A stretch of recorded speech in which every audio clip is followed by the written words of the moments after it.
बागेश्वर धाम सरकार की यात्रा कल से शुरू हो रही है। छतरपुर मंदिर माँ कात्यायनी माता मंदिर है छतरपुर में, वहाँ से यात्रा शुरू हो रही है। ये कवि इंद्रेश द्विवेदी भी उसमें शामिल होने जा रहा है और मैं तो एक गिलहरी मात्र हूँ। पर्ची तो खोले, मैं तो खुला चैलेंज देता हूँ, आओ मेरे सामने 4 मेरे सवालों के जवाब दे दो। मेरी भी पर्ची खोल के दिखा दो, मेरी पर्ची खोल के दिखा दो, मेरी पर्ची खोल के दिखा दो। अगर वो बात कर सके मेरे से। सरकार उनकी हिंदुओं की पदयात्रा में मदद करिए मैडम। सरकार से हमने 1 रुपया नहीं मांगा। हिंदुओं पे इतना पैसा है, हिंदुओं लगा देगा, वो जेब से निकाल के लगा देगा। हिंदुओं पे इतना पैसा है बाबा जी के लिए। उस यात्रा में या तो भगवा झंडा लहरा रहा होगा और साथ में अगर कोई दूसरा झंडा लहराएगा तो वो तिरंगा झंडा लहराएगा। उस यात्रा में एक भी पाकिस्तानी झंडा आपको नजर नहीं आएगा। मतलब एक जो धर्म के लिए काम कर रहा है उस पे तो कुछ लोग आ जाएंगे उंगली उठाने, लेकिन एक जो भारत, मुझे समझ ही नहीं आता, लेकिन तोड़ने वाले भी इन्हीं के गैंग के थे। लेकिन टूटा कौन सा भारत है जो ये भारत जोड़ो यात्रा लेके निकल लेते। दूसरी बात, पाकिस्तानी नहीं आना चाहिए, क्योंकि पाकिस्तान से मेरा क्लियर 1 to 1 वाली बात है। ये वही पाकिस्तानी है जो हमारे लोगों को मारते हैं। ये वही पाकिस्तानी है जिसने अभी मेरे सिख भाइयों का जत्था रोक दिया। एक तरफ आप दुनिया को दिखा दो सेनापति से मारो, सेनापति वो मारने के बाद वो बंदा कार्टून बनना दिखाता है, मेरे यहाँ थप्पड़ पड़ गया, मेरे वहाँ थप्पड़ पड़ गया। अगर आपने इतने भूत सिद्ध कर रखे तो भाई 10, 20, 50 भूत बॉर्डर पे भी भेज दो। चीनी सैनिकों को जाके वो सबक सिखाएं, भाई सब सबक सिखाएं। क्यों नहीं वो हर बार टीम सिलेक्ट करते कि यही टीम सिलेक्ट होगी और यही वर्ल्ड कप लेके आएंगे? क्यों नहीं सिलेक्ट करते भाई? 57 इस्लामिक देश है, अपनी निकालो शोभा यात्रा, किसी को कोई समस्या नहीं है। लेकिन भारत के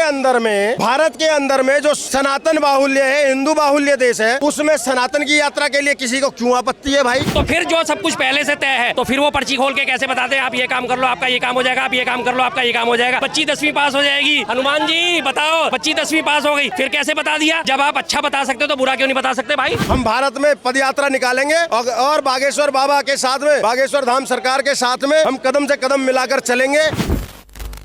नमस्कार, आप देख रहे हैं वो न्यूज और मैं हूँ आपके साथ यशस्वी शर्मा। धीरेन्द्र शास्त्री ये मांग उठा रहे हैं कि हिंदू राष्ट्र जो है भारत होना चाहिए और इसी के चलते वो 7 नवंबर से लेके 16 नवंबर तक जो है दिल्ली से लेके वृंदावन तक पद यात्रा निकाल रहे हैं। इसी के चलते आप दिल्ली वासियों से बात करते हैं कि उनकी इसके ऊपर क्या राय है। धीरेन्द्र शास्त्री ने जिस तरीके का बयान दिया है कि हिंदू राष्ट्र बनाएंगे, और मेरे साथ जो कि सब है इस पद यात्रा में हमारे साथ शामिल हो, तब तक जनता से बात करती है उनका क्या कहना है, क्योंकि लगातार जो है हमने देखा है विपक्षी इसका खंडन करता है, काफी लोग तिलमिला जाते हैं बयानों से। अब बात करते हैं। जी हाँ, बताइए, जिस तरीके से धीरेन्द्र कृष्ण शास्त्री ने बयान दिया है और 7 नवंबर से 16 तक वो पद यात्रा निकाल रहे हैं, उस पर क्या कहेंगे? मैडम बढ़िया है, हिंदुओं को एकजुट करने की बात कर रहे हैं और हिंदू क्या वो सारे वर्गों को एकजुट करने की बात कर रहे हैं। आप देख सकते हैं वो अकेले नहीं है, उनके साथ तमाम हिंदू जुड़े हुए हैं और उनके साथ साथ मुस्लिम समाज भी जुड़ा हुआ है। अगर आपको लग रहा हो मैं झूठ बोल रहा हूँ तो 9 तारीख को आप बल्लभगढ़ आना, मंडी की तरफ फैज़ खान साहब हैं जो उधर उनका भव्य स्वागत करेंगे। और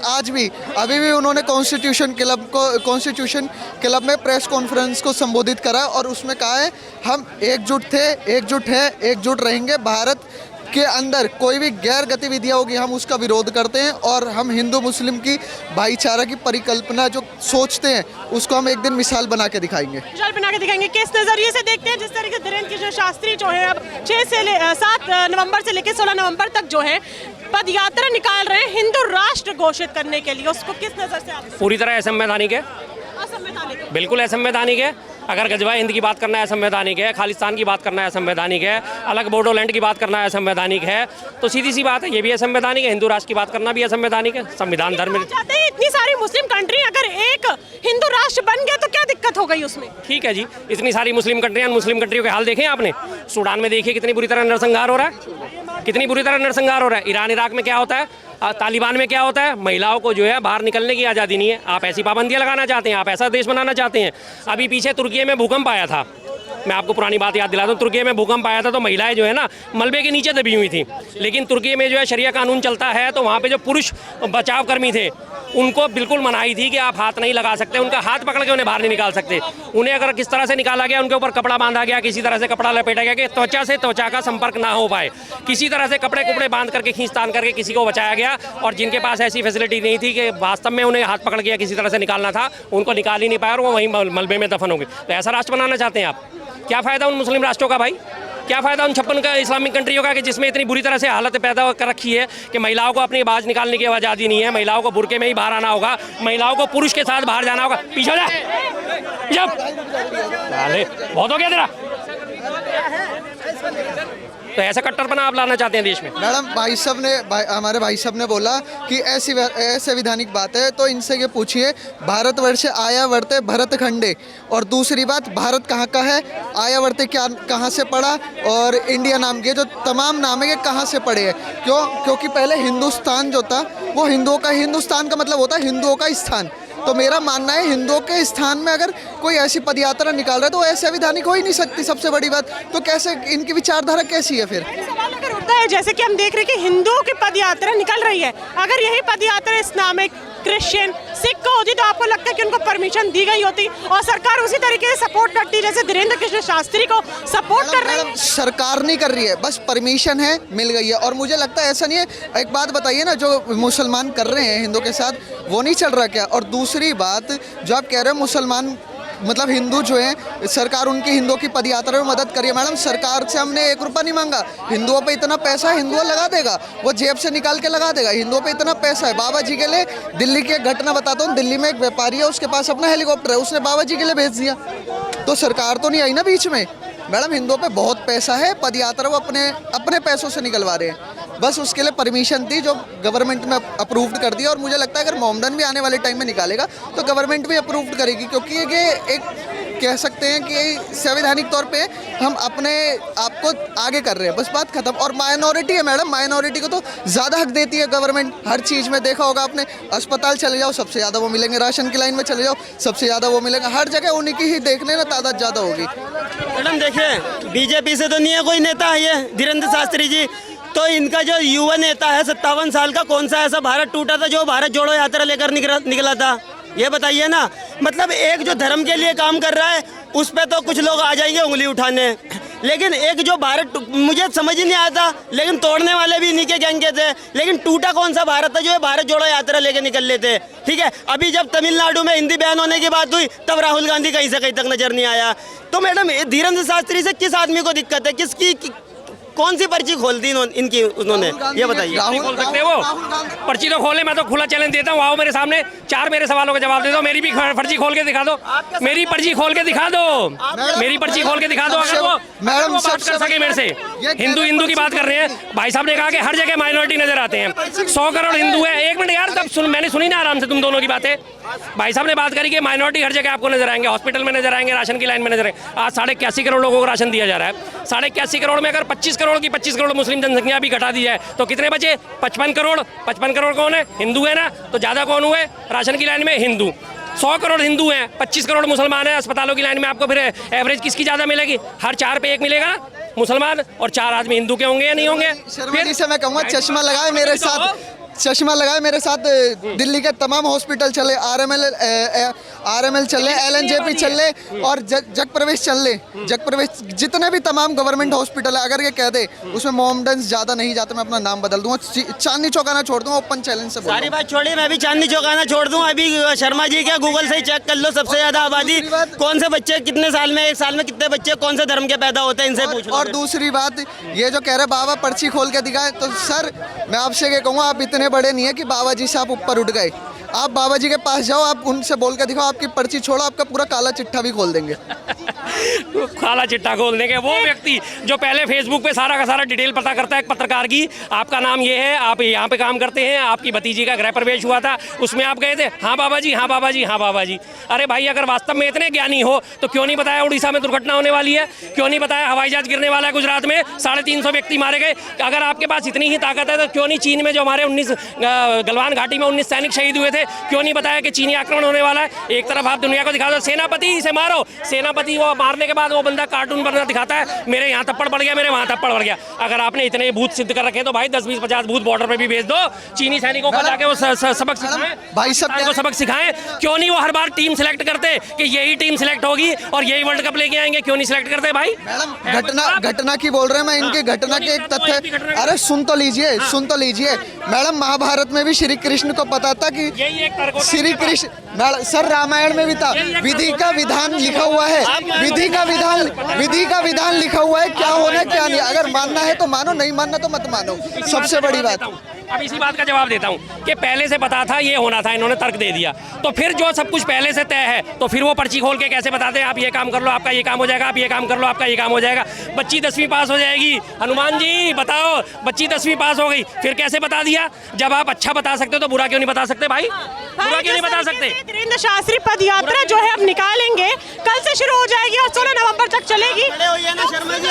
हो गया काफी। मैं उस यात्रा में शामिल हो रहा हूँ स्वयं भी, और मैं शर्मा जी को एक बात बता देना चाहता हूँ, एक सेकंड, शर्मा जी को ये बता देना चाहता हूँ कि नियति जो होती है ना उसे कोई नहीं टाल सकता। मेरे प्रभु श्री राम अपने आप में भगवान थे, लेकिन नियति का खेल उन्होंने भी वो किया था। और ये बातें चलो जब शर्मा जी भागे गए तो उस पर क्या क्लैरिफिकेशन देना?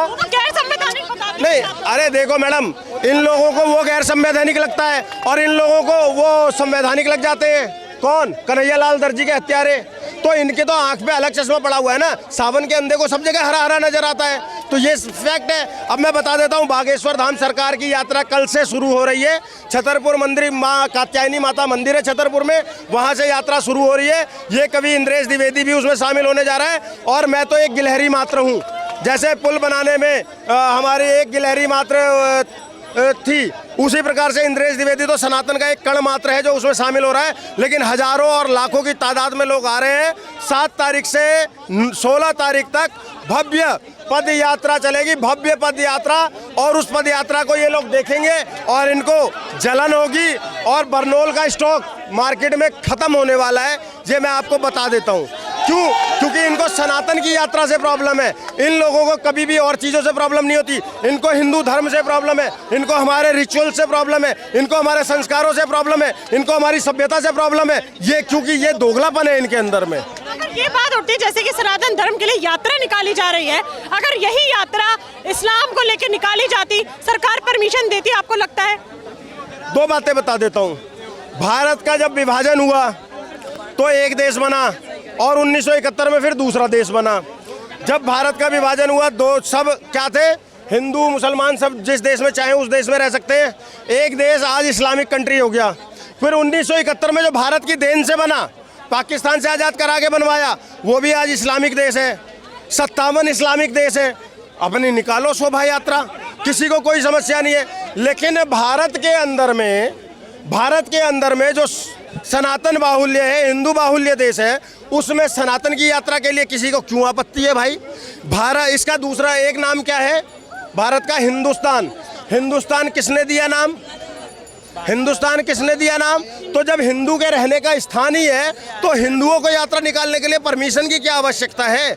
दूसरी बात अब एक और बता दूं, जब इस देश के अंदर में आप लोग तब तो सवाल नहीं करते, जब हमारी शोभा यात्राएं निकलती हैं तब पत्थरबाजी होती है, मांस के टुकड़े यही 30,000 के सामने फेंके गए थे, तो सवाल उठता है। सुनिए, लेकिन जब इस देश के अंदर में ताजिया निकाला जाता है ना, क्या किसी हिंदू को एक पत्थर मारते हुए देखा है क्या?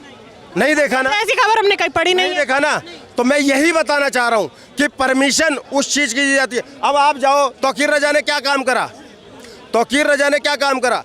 आप नमाज पढ़ने गए हो, पूजा पद्धति है आपकी, आप पूजा करने गए हो, इबादत करने गए हो, तो वहाँ से आने के बाद में हम जब मंदिर जाते हैं ना, तो हम भगवान के दर्शन करने के बाद अपने घर जाते हैं, अपने बड़ों का आशीर्वाद लेते हैं। लेकिन ये क्या करते हैं, मौलाना तौकीर रजा का बता देता हूँ, उसने क्या काम करा, मस्जिद में नमाज अदा करवाने के बाद बच्चों को भड़का के पत्थरबाजी करा दी, और इसी वजह से आज तौकीर रजा जेल में है।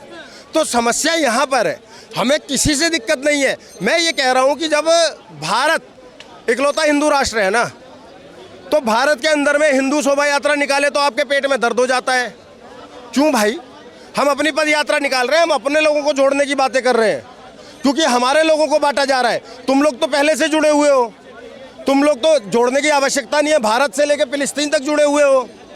अभी यहाँ पर तमाम ऐसे मैं मिलवा दूंगा। और एक मिसाल दे देता हूँ, जय फिलिस्तीन संसद में बोला जाता है, इस लेवल पे भाईचारा है, लेकिन भारत माता की जय भारत में नहीं बोला जाता है। तो तुम तो जुड़े हुए हैं, हम अपने को जोड़ने निकले हैं, क्योंकि 110 करोड़ की आबादी जिस दिन जुड़ जाएगी ना, इनके पेट में इसलिए दर्द होता है कि जिस दिन 110 करोड़ की आबादी जुड़ जाएगी उस दिन इनके फेक प्रोपेगेंडा नहीं चलेंगे। अभी तो हम मुट्ठी भर जुड़े हैं, और हम देख रहे हैं हम देख रहे हैं कि देश किस तरीके से प्रगति पर जा रहा है। जिस दिन 110 करोड़ जुड़ गया, एक साथ आ गया, उस दिन ये देश और विकास की गति की ओर जाएगा। समझ गए? क्योंकि हम ये कहते हैं, दुनिया का इकलौता धर्म है जो कहता है वसुदेव कुटुंबकम, पूरा विश्व मेरा परिवार है, मेरा कुटुंब है, मेरा खानदान है। ये कहने वाले पूरे दुनिया में सिर्फ हम हैं। समझ गई मैडम? इसलिए हम भारत में पदयात्रा निकालेंगे और बागेश्वर बाबा के साथ में, बागेश्वर धाम सरकार के साथ में हम कदम से कदम मिलाकर चलेंगे। कल मैं भी जा रहा हूँ। मैं तमाम सनातनियों को आह्वान करता हूँ कि वहाँ आओ, और सनातनियों के